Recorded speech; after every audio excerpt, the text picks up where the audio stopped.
Hey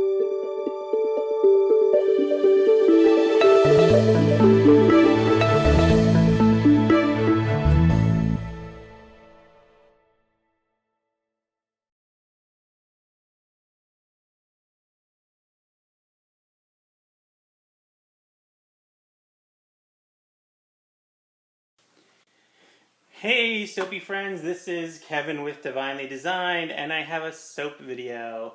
And this is my first soap video for 2017. I haven't been making very many videos. I haven't been making very much soap actually.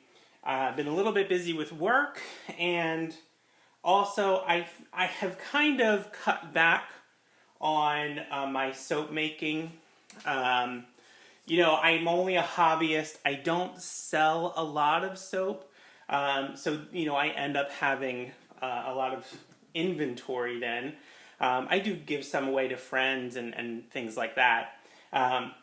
So I've sort of stopped producing as much soap as I used to.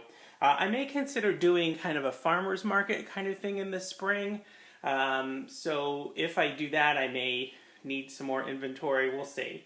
But for right now, I'm sort of cutting back on making soap, on making videos, partly because I'm a little bit busy with work as well. But we have one today. So this is actually going to be a little bit of an experiment, a little bit of a different kind of video for me. I have my same recipe and the same amount that I use in my tall and skinny mold, which is what I usually make for soap. But today I'm going to go a little bit different. I am considering doing a class in my home to make soap for some neighbors. And as I was thinking about doing it, I wanted them to be able to make soap and take it with them when they leave. So I wanted kind of a container.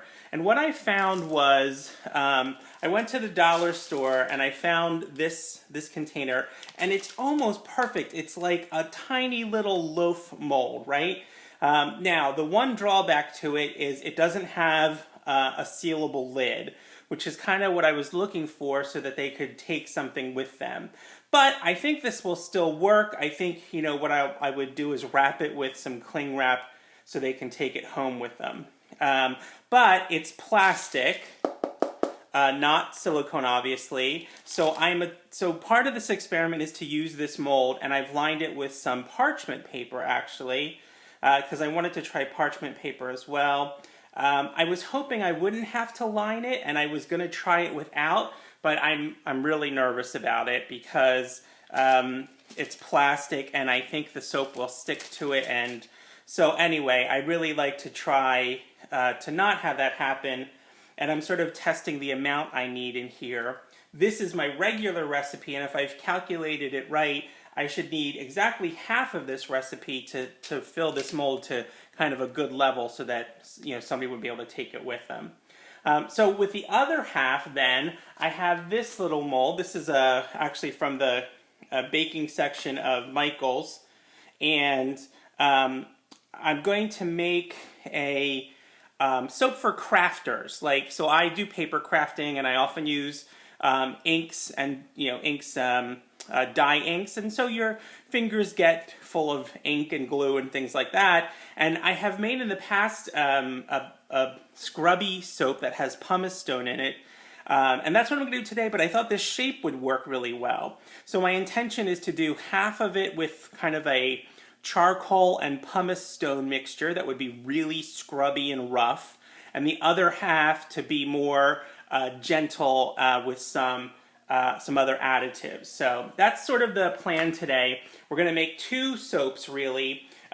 This one for crafters with sort of a scrubby side and a non-scrubby side, and then this one I'm really testing the amount, the volume that needs to go in here, and using this mold. But I've decided to do two different fragrances and additives and things like that. So I'll have the amounts of my oils in the description box below. If you're on your laptop, it's under the Show More section. So I'll have all those listed out. But let's go over the additives and the colorants and the fragrances that I'll be using, okay? Okay, So I have a bunch of stuff going on here. Let's go over kind of what I'll be using. In this little container right here, I have a mixture of aloe vera liquid and some sodium lactate, about 2 tablespoons of each, and I'll be adding that to the entire batch of soap, so that'll go in both of them. For my scrubby soap, my crafter soap I'm going to call it, half of that I'm going to be adding activated charcoal and pumice stone. I have quite a bit of each, that's probably about 4 tablespoons. In order for the pumice stone to sort of suspend well, I'm going to need it to sort of thicken up, and I'm really only using the charcoal for the colorant for that side of the soap. On the other side of the soap, I have some colloidal oatmeal and some yogurt powder, and I will have amounts and resources down below as well. For that crafter's soap, I'm going to, for the non-black side, I think I'm going to color some of it white, so I have some titanium dioxide, and then some purple, so I have Harold's Purple Crayon from Mad Oils. For fragrance for that one, I'll be using some essential oils, so I have a mixture of tea tree and Lavender 4042 for the scrubby one. On the other side, I'm really just testing the volume and the mold itself, but I thought I would use some other fragrance and colors, so I have Bramble Berry's Clover and Aloe fragrance oil. And for colors there, I'm going to be using some other Mad Oil micas. I have Key West Blue, Maniacal Pea, and Peacock micas. And I will probably use white in that as well, so I have titanium dioxide. And then I also have some gold, which is from Mad Oil's Sister Golden Hair Surprise. I'm probably only going to use that for some accent things on top, maybe some swirls and stuff like that. So, okay, so that's all the additives and the fragrances. Let's get to making some soap. Okay, I just checked the temperatures of my oils and lye water. So my oils are right around 100 degrees Fahrenheit, and my lye water is around 70 degrees Fahrenheit. I'm going to add my aloe vera and my sodium lactate. And I'm going to give that a little blend.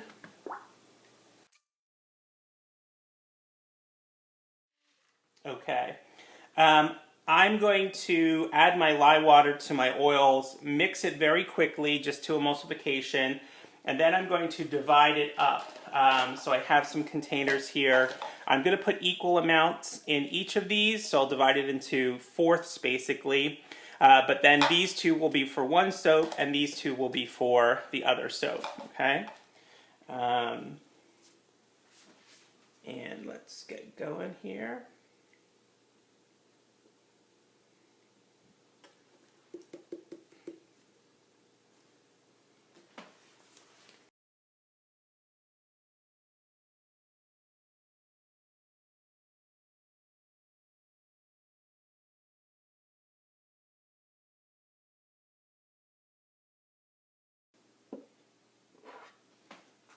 Okay, I'm going to, let's see, I'm going to work on the one for the sort of mini loaf mold. I'm going to work on that one first.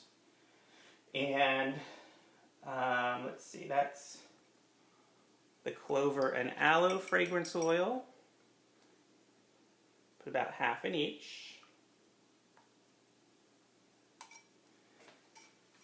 And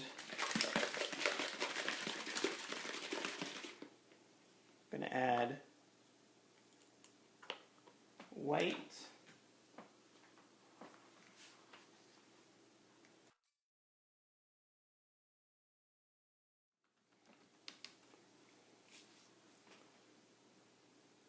And for this one over here, we're going to add the charcoal.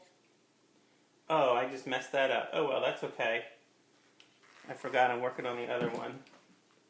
We'll just switch this out here. Oh, but I added the fragrance. Oh, well, okay.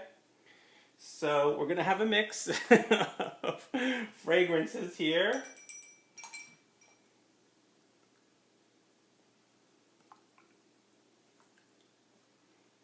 All right, purple in here.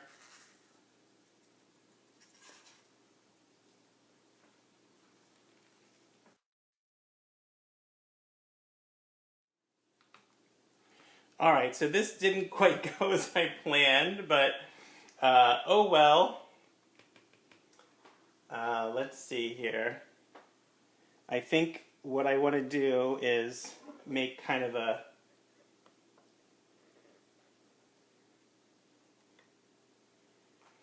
sort of a color between the purple and the white. And in fact, I'm not even going to mix it completely. Okay, so this is going to go in here. I'm just going to add all of my white. Let me get this so I can... This is the, the difficulty of trying to do too many things at once. But, oh well, so both of these will have fragrance of the tea tree, lavender, and the clover and aloe, which is not a bad thing. I mean, I think they'll work together pretty nicely.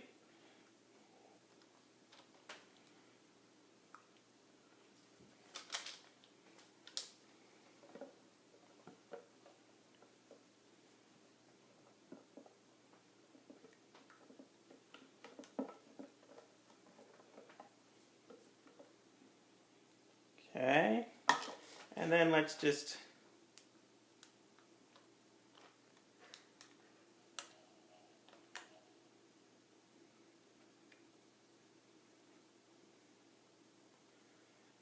and good. So I was testing the volume really, and I think that's perfect. So about half of my normal recipe for my tall and skinny mold seems to work well, and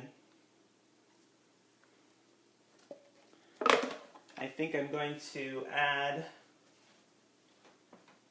a little bit of gold mica on top.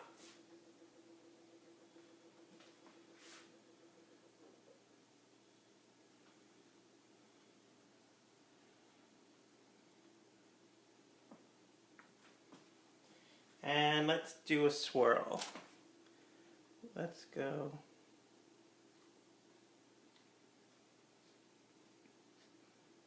This is very fluid still.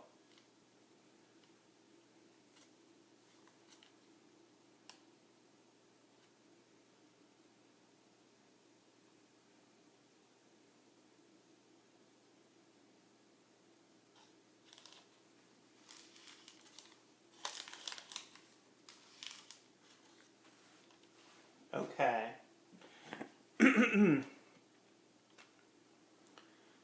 Okay. See if I can get that. Very pretty, and the volume is sort of perfect. I'm going to put this to the side.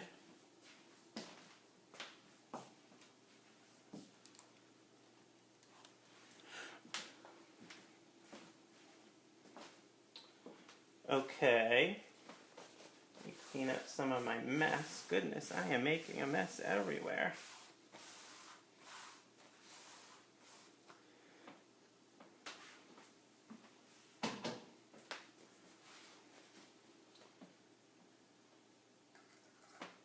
Okay.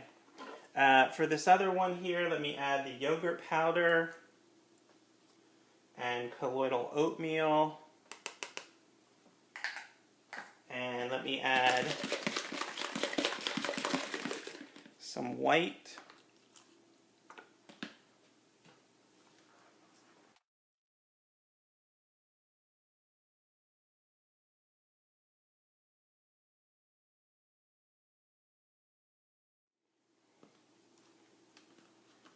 So that's going to be for one side, and now let's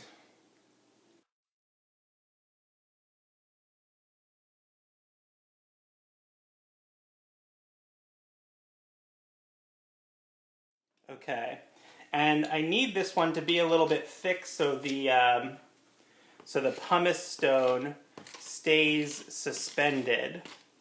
Let me clean this off. Oops. Pour the black first. And this is kind of a thin mold, so it's always good to put thin molds down on a solid tray.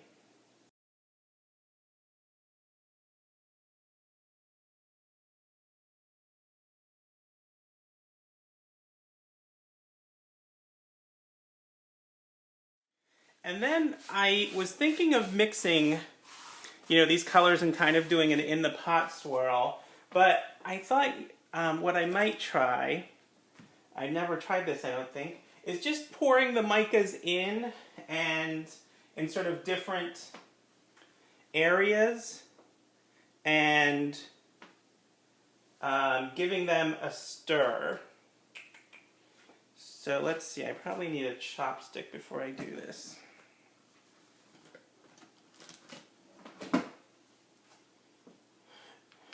Okay.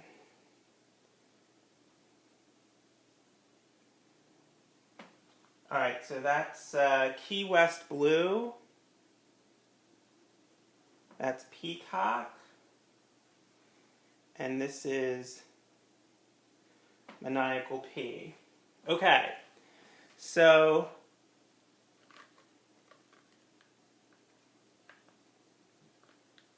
and that's really all I'm going to do.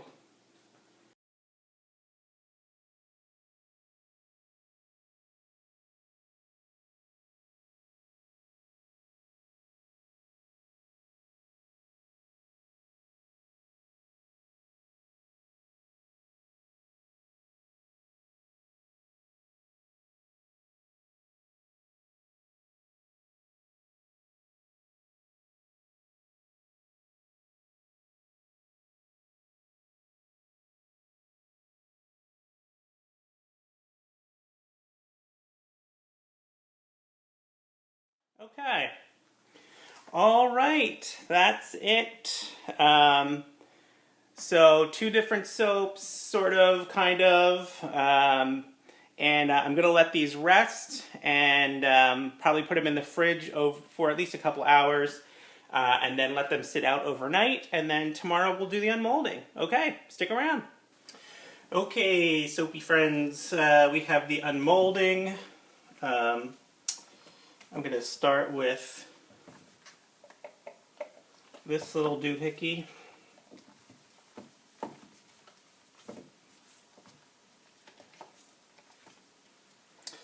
Oh, look at that. That is great. I'm very excited about that. So this part has the the scrubby side, the black, and then this top portion doesn't have any of the pumice in it. And the swirls came out really nice, actually. Now, that swirl on top, it's going to disappear probably in the first use or two, especially the gold, because that's really just mica and oil that's sort of sitting on the top there. But this little candy mold worked actually pretty nice. I think those are kind of a cool shape. Kind of a cool shape for a bar.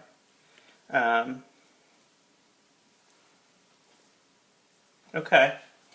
Alright, so that was the little bars. Now let's try this one. Okay, so this is not a silicone mold, it's just plastic.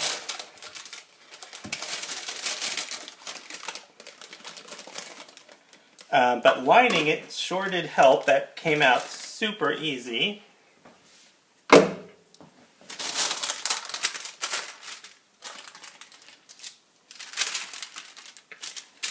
And the parchment paper came off really easy too.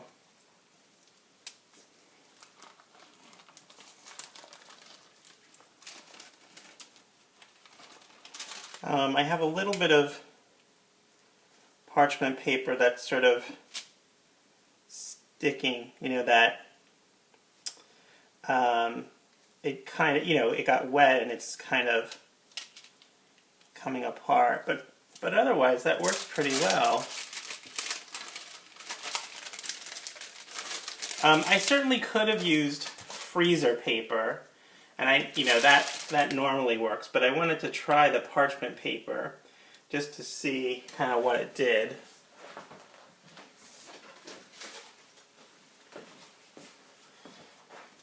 Okay. Let's give this a cut.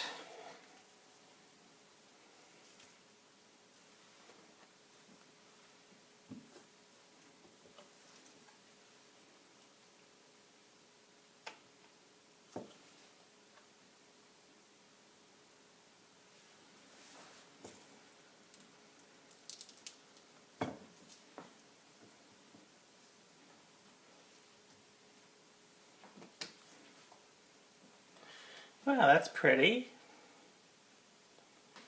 And the top came out very nice. Nice purpley soap. So this is the mold. So I have a couple of these. I went to the dollar store, and so I bought 4 of them. That's all they had. And I think that's what I'm going to use for my class. So it's nice. They get 3, 4, 5, 6, 7 bars that are 1 inch thick, so that's my normal thickness. And they're just a tiny bit smaller than I think my normal tall and skinny mold. I mean, once these are cured, they'll probably weigh around, I don't know, 3.5 ounces or so, and mine are normally around 4, 4.25 ounces, somewhere in there. So these are a little bit smaller, but still a pretty good size, especially for like a dollar store container. So, okay. All right, that is it, my friends. Comments, questions, leave them below. If you like this video, click that thumbs up button. If you aren't subscribed to my channel, please click on that subscribe button. And YouTube has the new little alarm bell notification if you'd like to get notified whenever I post a new video. Then be sure to click on the little alarm bell. So, okay, that's it here at Divinely Designed. Check back later for more videos. Everybody have a great day. Bye, y'all.